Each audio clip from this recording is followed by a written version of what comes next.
My name is Jacob.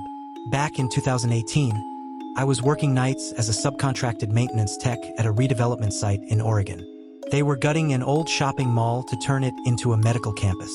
My job was basic: monitor the generator systems, check plumbing lines, and make sure the lower levels didn't flood. There were no stores left. No shiny. Just shadows and rust. The scariest part wasn't the darkness. It was the silence. Except for the vents. Chapter 1: The Job.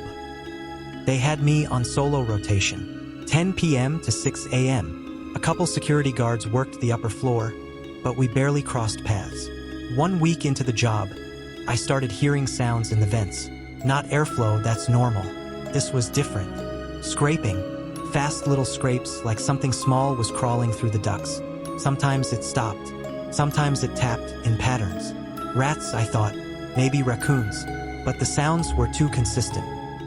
Chapter 2: First Report. One night around 3:40 a.m., I was walking down the basement corridor where the old food court used to be. I heard a loud bang from above. Then something moved inside the vent overhead. I pulled out my flashlight, saw the dust trail ripple as something inside crawled away. I radioed the overnight supervisor, told him I thought we had animals in the ventilation. His response? "You're not the first one to say that. Don't worry about it." That answer didn't sit right. Chapter 3: Strange Discovery. 2 nights later, I went to the boiler room. There was a strange smell, like damp fabric and something rotten. When I got there, I found insulation ripped open near a vent return. And something else. A child's sock, dirty, faded, tucked deep between the slats. I stared at it for a long time. That vent shouldn't be accessible to anyone. Then I noticed something written on the floor beneath it, scratched into the concrete with a sharp edge. Just 3 words. "IT sees me." I backed out of there fast, told myself I'd report it in the morning. Didn't sleep that day. Chapter 4: Camera Feed. The mall had leftover CCTV lines still running to a back room near the old JCPenney wing. I figured maybe I could check the vent access cams, see what was moving. At 2:57 a.m. that night, the hallway cam outside the kids' play zone cut to static. When it came back, there was something on the vent grate. A hand, but not human. It was too long, too pale. 5 fingers, but jointed wrong. Like the bones were twisted beneath the skin. And the nails were sharp, yellowed, almost claw-like. I watched as it braced itself and slowly slithered back into the vent. The feed glitched as it vanished, then froze. Chapter 5: They Knew. I showed the footage to my supervisor. He shrugged, said it was probably a raccoon. I asked if he'd ever gone into the vents.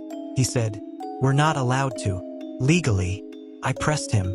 He finally said, "They found a squatter in there a few years ago. He'd been living in the vents.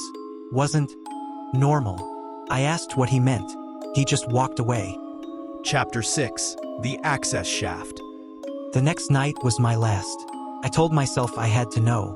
I brought a headlamp, gloves, and slid into the main access duct near the generator hall. It was tight, hot, claustrophobic. Dust clung to my lungs.